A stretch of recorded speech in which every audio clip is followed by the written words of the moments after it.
Assalamualaikum warahmatullahi wabarakatuh. Alhamdulillahirabbil alamin wa bihi nasta'in wa ala umur dunya waddin wassalatu wassalamu ala asrofil anbiya'i wal mursalin wa ala alihi wa sahbihi ajmain amma ba'du. Teman-teman sahabat YouTube yang dimuliakan Allah Subhanahu wa taala, alhamdulillah kita masih bisa diberikan kesempatan untuk saling menyapa walaupun hanya lewat media sosial via YouTube. Dan langsung saja pada kali ini saya akan menyampaikan penyuluhan agama Islam online secara singkat. Bagaimana caranya agar menjadi orang moderat di tengah lingkungan yang majemuk ataupun plural. Baik, tanpa berlama-lama saya akan langsung saja masuk ke materi. Jadi materinya ini berkaitan dengan moderasi beragama.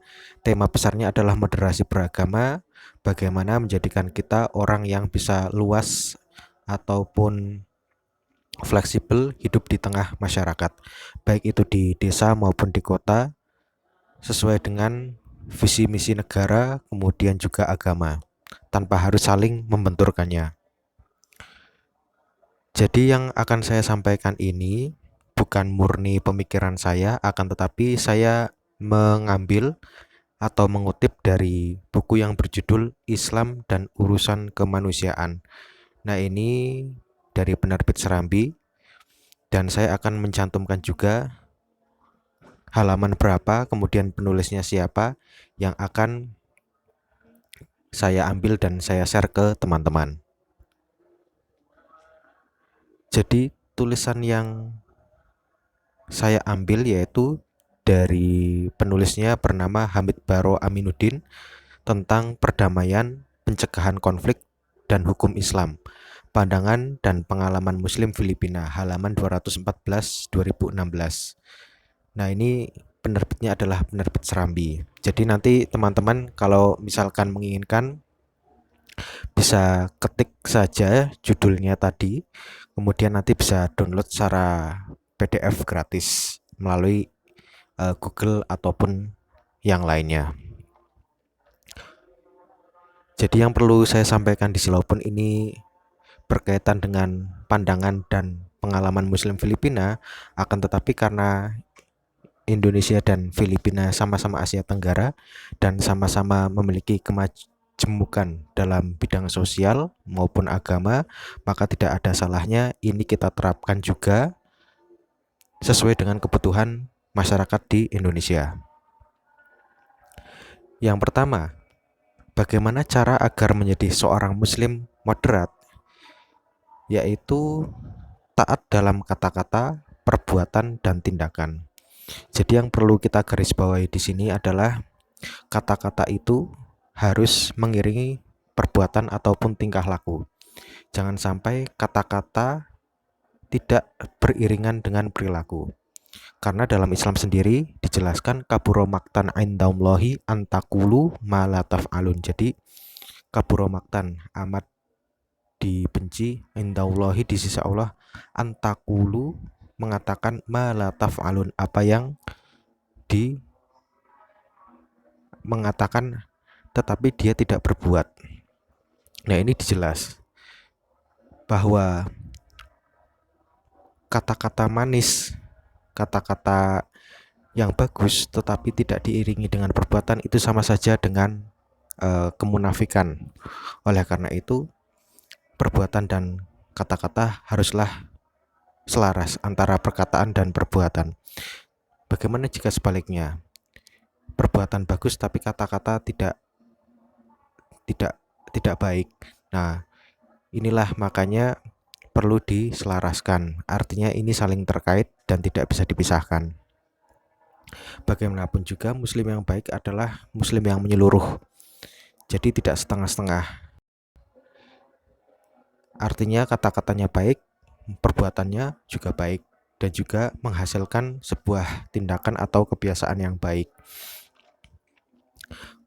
Karena sebagai agen perubahan, manusia haruslah bisa menyampaikan tema-tema moderasi dengan kata-kata, dan juga bisa memberikan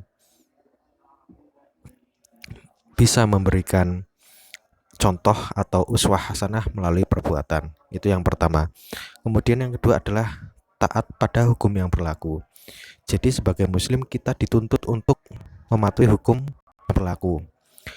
Ketika kita dihadapkan pada negara Indonesia, maka hukum yang ada di Indonesia sangatlah banyak. Ada hukum yang berasal dari negara, ada hukum yang berasal dari adat, ada hukum yang berasal dari kesusilaan, dan lain sebagainya. Oleh karena itu, tidaklah perlu dibentur-benturkan. Apakah hukum negara bertentangan dengan hukum agama? Tidak perlu dibenturkan. Yang perlu diberikan garis bawah di sini adalah bahwa harusnya antar satu hukum dengan hukum yang lain itu dicari titik temu. Misalkan dalam KUHP di Indonesia, orang mencuri dengan kriteria tertentu itu dipenjara selama misalkan paling lama 1 tahun. Kemudian di dalam Islam, orang mencuri itu dipotong tangan. Kita tidak perlu membenturkan hukum manakah yang paling baik ataukah hukum mana yang lebih buruk. Bagi kita cukup bahwa intinya mencuri adalah perbuatan yang tidak baik, dan kita sepakat bahwa seorang pencuri itu perlu dihukum jika semua unsur tindak pidananya itu telah terpenuhi. Jadi kita ambil substansinya, yaitu agar orang tersebut atau pencuri tersebut jerah haruslah dihukum. Mau dipotong tangan atau mau dipenjara itu adalah masalah teknis, dan itu merupakan ruang-ruang yang debatable, sehingga butuh penalaran khusus sesuai dengan konteks kekinian. Begitu juga pada hukum-hukum yang lain. Tidak perlu dibenturkan antara hukum negara dengan hukum adat. Kita harus mencari titik temu mana-mana saja hukum yang pas untuk diterapkan, dan tergantung pada ruang lingkup dan waktunya, serta tempatnya, serta apa saja yang bisa dicakup pada hukum-hukum tersebut. Kemudian yang ketiga, sebagai muslim moderat, kita harusnya turut serta aktif berdialog mempromosikan perdamaian di semua lini, baik itu di kantor, masjid, kampus, komunitas, dan lain sebagainya. Yang ketiga ini sangat mudah dipahami, bahwasanya agar orang lain menjadi muslim yang moderat, haruslah kita aktif untuk berdialog maupun mempromosikan di semua lini. Dan bahkan jika perlu di media sosial, kita juga turut andil untuk mensosialisasikan gagasan-gagasan muslim moderat. Di Instagram misalnya, kita menampilkan gambar-gambar, kemudian kita berikan caption tentang muslim moderat, misalkan cinta perdamaian, muslim moderat itu muslim yang toleran, dan lain sebagainya. Karena apa? Saat ini eranya adalah era media sosial. Semua hal bisa kita ketahui melalui media sosial, tidak dalam hitungan jam tetapi dalam hitungan detik. Oleh karena itu, sebetulnya yang paling tepat untuk kita lakukan adalah mempromosikan perdamaian atau moderasi beragama melalui media sosial. Daripada kita nyinyir atau memberikan hoax sana sini, maka alangkah lebih baiknya kita turut andil mempromosikan perdamaian maupun hal-hal yang positif melalui sosial media. Bisa melalui apa saja, tidak harus lewat blog, tetapi bisa lewat YouTube, Instagram, Facebook, dan tentunya kita sesuaikan dengan konteks kekinian dengan menggunakan bahasa gaul, bahasa sehari-hari yang bisa diterima oleh generasi milenial atau generasi yang saat ini sedang bersekolah maupun kuliah. Kemudian yang keempat, yaitu mencari relevansi syariah dalam titik-titik tertentu. Nah, ini ada kaitannya tadi dengan yang kedua. Jadi Syariah itu sebetulnya bukan yang berkaitan dengan teknis pelaksanaan di dalam Al-Quran, tetapi merupakan etika ataupun substansi yang terdapat dalam Al-Quran. Misalkan ada orang mencuri dipotong tangannya, tidak harus kita memotong tangannya, tetapi kita bisa mengartikan bahwa potong itu bisa dipotong jabatannya, potong nafsunya, maupun yang lainnya. Oleh karena itu, jika kita berbicara tentang potong, maka bisa saja potong nafsunya melalui penjara, potong nafsunya melalui denda dan lain sebagainya, agar tidak jerat dan tidak lagi melakukan pencurian.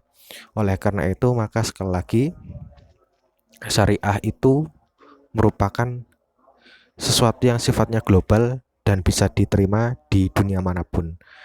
Bukan yang berkaitan dengan teknis, tapi adalah berkaitan dengan etika-etika dan substansi dari syariah tersebut yang berkaitan dengan prinsip keadilan, prinsip persamaan, kemudian prinsip tawazun, prinsip-prinsip musyawarah, dan lain sebagainya. Kemudian yang selanjutnya yaitu berkaitan dengan Muslim moderat adalah menjadikan Nabi Muhammad SAW sebagai uswah hasanah. Terutama Nabi Muhammad SAW ini seringkali berinteraksi dengan orang yang berbeda dalam masalah agama atau juga dalam masalah suku. Misalkan ketika melakukan piagam Madinah, beliau mempelopori perjanjian antara orang Muslim dengan orang Yahudi maupun dengan orang kafir Quraisy yang ada di Arab. Kemudian dalam hal yang lain, ketika Rasulullah hijrah dan pergi ke Mekah menemui Raja Najasyi yang yang waktu itu beragama Kristen, dan dia bisa berdialog dengan baik. Bahkan Raja Najasyi bisa menerima kehadiran Nabi Muhammad SAW dan melindungi Nabi Muhammad beserta pengikutnya. Oleh karena itu, ini dua hal kunci bahwa Nabi Muhammad SAW bisa berinteraksi dengan baik dengan orang-orang yang berbeda secara agama. Dan tidak ada masalah jika kita juga ingin berinteraksi dengan orang yang berbeda agama, asalkan orang yang berbeda agama tersebut tidak memusuhi kita, sekaligus berinteraksi dalam ranah-ranah sosial, bukan masalah keyakinan, dan itu diperbolehkan. Jika sudah masuk ke dalam ranah keyakinan, maka tidak perlu mencampur adukan ketauhidan kita, keyakinan kita dengan keyakinan orang yang berbeda agama. Dan yang terakhir yaitu hidup untuk mempertahankan perdamaian. Jadi apapun yang kita lakukan haruslah selaras dengan prinsip-prinsip perdamaian.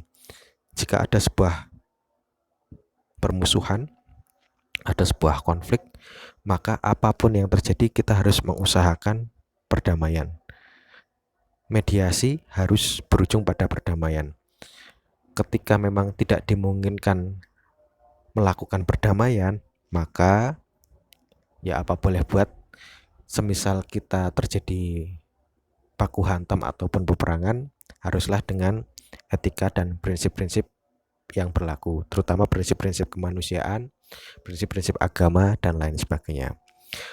Perdamaian ataupun islah adalah harga mutlak, karena bagaimanapun juga kita hidup di alam semesta ataupun kita hidup di bumi ini haruslah hidup penuh dengan keharmonisan dan keselarasan. Bagaimanapun juga dengan keharmonisan tersebut menjadikan kehidupan aman sentosa, dan ini selaras dengan prinsip yang diajarkan dalam Al-Quran, wala tufsidu fil ardi. Jadi janganlah kamu melakukan kerusakan. Kerusakan-kerusakan itu bisa ditimbulkan karena kita tidak memelihara perdamaian, kerusakan-kerusakan itu bisa ditimbulkan karena konflik antar umat beragama atau intra umat beragama sendiri. Bisa juga konflik-konflik yang bisa menyebabkan bumi itu rusak karena tidak mampu mempertahankan kerukunan antar bangsa, antar agama maupun yang lainnya. Itulah keenam cara agar bisa menjadi muslim moderat.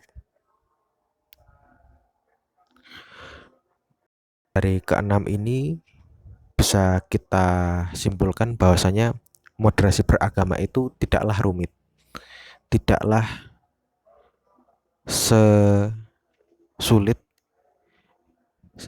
yang kita bayangkan. Pada intinya moderasi beragama itu kita harus bisa memulai dari diri sendiri dari sekarang. Karena kalau bukan dari diri sendiri dan dari sekarang mau kapan lagi? Bagaimana kita bisa menjadikan contoh kepada orang lain jika tidak dimulai dari sekarang dan juga tidak mulai dari diri sendiri? Dan sekali lagi bahwa enam prinsip ini merupakan dasar bagi kita untuk berinteraksi dengan orang-orang yang berbeda, orang-orang yang majemuk, orang-orang yang plural, yang secara keyakinan bisa jadi tidak sama, secara latar belakang sosial tidak sama, secara latar belakang kebudayaan juga bisa jadi tidak sama. Oleh karena itu, 6 cara ini merupakan pondasi bagi kita untuk bisa berinteraksi dengan baik agar bisa memahami orang yang berbeda agama. Kuncinya adalah interaksi dan bersosialisasi. Banyak-banyaklah teman, banyak-banyaklah sahabat, tidak perlu mempermasalahkan perbedaannya, akan tapi kita ambil kebaikannya dan kita jadikan pelajaran bahwa Bhinneka Tunggal Ika itu ada di setiap tempat dan ada di setiap waktu. Itu saja penyuluhan agama Islam dari saya. Mudah-mudahan bermanfaat. Kita bertemu lagi di video selanjutnya. Wallahu a'lam bishawab. Assalamualaikum warahmatullahi wabarakatuh.